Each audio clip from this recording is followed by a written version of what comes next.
ರಾಮಚಂದ್ರಾಪುರದ ಮಠದ ಬಗ್ಗೆ ನಮ್ಮ ಸ್ಟ್ಯಾಂಡ್ ಏನಿಲ್ವಲ್ಲ, ours is a neutral stand. So ಮಠದ ಬಗ್ಗೆ ನಮಗೆ ಗೌರವ ಇದೆ. ಮಠದಲ್ಲಿ ಇರ್ತಕ್ಕಂಥ ಶ್ರೀಗಳು ತಪ್ಪು ಮಾಡಿದ್ದಾರೆ ಅಂತ ಹೇಳಿದ್ರೆ ಕೋರ್ಟ್ ಏನ್ ವರ್ಡಿಕ್ಟ್ ಇದೆ ಅದ್ರ ಪ್ರಕಾರ ಆಗ್ಬೇಕಷ್ಟೇನೇನೆ ಅದು. ಹಾಗಾಗಿ ಸಂಘದ ಒಪಿನಿಯನ್ ಇರಕ್ಕೆ ಸಾಧ್ಯ ಇಲ್ವೇ ಇಲ್ಲ. ಯಾವುದೇ ಮಠದಲ್ಲಿ ಅಲ್ಲೂ ಕೂಡ benefit of doubt and technical problem ಇಂದ ಆದ್ರೂ ಅದನ್ನ ಅಕ್ಸೆಪ್ಟ್ ಮಾಡ್ಕೋತೀರಲ್ವಾ ಸರ್? ಅಲ್ಲ, ಅದು ಕೋರ್ಟ್ ನಾಳೆ ಹೈಕೋರ್ಟ್ ಅಲ್ಲಿ ಇದೆ. It is sub judice. That is why I don't want to talk on that one. Lower court ಅಲ್ಲಿ ಏನ್ ಹೇಳಿ, ಲೋಯರ್ ಕೋರ್ಟ್ ಅಲ್ಲಿ they have clearly established there was an illegal illicit relationship.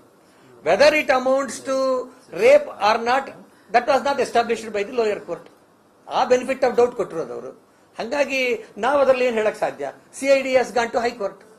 ಇಲ್ಲಿಸಿಟ್ relationship ಇತ್ತು, ಇಲ್ಲಿಗಲ್ relationship ಇತ್ತು ಸ್ವಾಮಿಗಳಿಗೆ ಅಂತಕ್ಕಂಥದ್ದು lower court has established.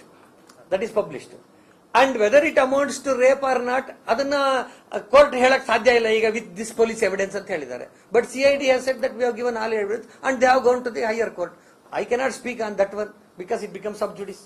What ever court word it comes we will see at that time. Actually Caesar's wife ಅಂತ ಯಾವಾಗಲೂ ಹೇಳ್ತೀವಲ್ಲ, ಅನ್ಕ್ವಶ್ಚನಬಲ್ ಆಗಿರ್ತಾರೆ. ಅದೇ ತರ ಒಬ್ಬ ಸ್ವಾಮೀಜಿ ಅನ್ಕ್ವಶ್ಚನಬಲ್ ಆಗಿರ್ತಾರೆ. ಒಂದು ಅದರದ್ದೇ ಒಂದು ಪಂಗಡದ ಜನ ಅದನ್ನ ನಂಬಿಕೆ ಕಳ್ಕೊಂಡಿದ್ದಾರೆ. ಆ ಸ್ವಾಮೀಜಿಗೆ ಕೇವಲ benefit of doubt and technical ಆಧಾರದ ಮೇಲೆ ಮಾತ್ರನೇ ವಿಮುಕ್ತಿ ಸಿಕ್ಕಿದೆ ಅನ್ನೋದಾದ್ರೆ ಅದನ್ನ ನಿಮ್ಮ ಸಂಸ್ಥೆಗಳು ಹೇಗೆ ಸಹಿಸಿಕೊಳ್ಳುತ್ತೆ?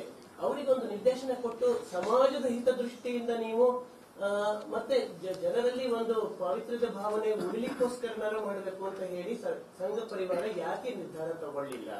ಎಲ್ಲಾ ವಿಚಾರಗಳು ಈ ತರ ಧಾರ್ಮಿಕ ವಿಚಾರಗಳಲ್ಲಿ RSS ಎಂಟ್ರಿ ಆಗುತ್ತೆ, ಈ ವಿಚಾರದಲ್ಲಿ ಯಾಕೆ ಎಂಟ್ರಿ ಆಗಲ್ಲ? ಅಲ್ಲ, ಈ ವಿಚಾರದಲ್ಲಿ ಅದು ಇಂಡಿವಿಜುವಲ್ ಪ್ರಾಬ್ಲಮ್, ಅದಕ್ಕೋಸ್ಕರ ನಾವು ಎಂಟ್ರಿ ಆಗಿಲ್ಲ. ಇಂಡಿವಿಜುವಲ್ ಪ್ರಾಬ್ಲಮ್ ಅಲ್ಲ, ಮಠದ ಸಮಸ್ಯೆ ಅಲ್ಲ. ಅದನ್ನ ಫಸ್ಟ್ ಆಫ್ ಆಲ್ ಅದರ ಬಗ್ಗೆ ಅಲ್ಲಿರ್ತಕ್ಕಂಥ ಮಠದ ಭಕ್ತರು, ಹವ್ಯಕ ಸಮಾಜ ಅದನ್ನ ಯೋಚನೆ ಮಾಡಬೇಕು. ಮತ್ತೆ ಈಗ ನಾನು ಆಗ್ಲೇ ಹೇಳಿದ್ನಲ್ಲ, ಇದು ಕೋರ್ಟ್ ಅಲ್ಲಿ ಸಂಪೂರ್ಣವಾಗಿ ತೀರ್ಪು ಬರೋವರೆಗೂ ಕೂಡ ನಾವೇನು ಹೇಳಕ್ ಇಚ್ಛೆ ಪಡಲ್ಲ. ಅಲ್ಲ, ನಾನು ಹೇಳಿದ್ನಲ್ಲ, ಕೋರ್ಟ್ ಅಲ್ಲಿ ಪೂರ್ತಿ ಬರೋವರೆಗೂ ಕೂಡ ನಾವೇನೋ ಅದ್ರಲ್ಲಿ ಇನ್ವಾಲ್ವ್ ಆಗಕ್ಕಾಗ್ಲಿ ಅಥವಾ ಈ ಸ್ಟೇಟ್ಮೆಂಟ್ ಕೊಡಕ್ಕಾಗ್ಲಿ ಇಚ್ಛೆ ಪಡಲ್ಲ. ಅದು ಬರ್ಲಿ, ಅವಾಗ ಹೇಳ್ರೆ ಖಂಡಿತ ಹೇಳ್ತೀನಿ. ಅಲ್ಲ, ಖಂಡಿತ ಸರ್, ನಾನು ಕ್ಲಾರಿಫೈ ಮಾಡಿದ್ನಲ್ಲ ಸರ್, ಕೋರ್ಟ್ ಅಲ್ಲಿ ಇರೋ ಕೇಸ್ ಬಗ್ಗೆ ವೆದರ್ ಇಟ್ ಇಸ್ ಮಾರಲ್, ನೈತಿಕತೆ, ಈ ಸಂಗತಿಗಳು ಬರಲ್ಲ. We should not speak on that one. That is legal ethics and I don't want to speak on that.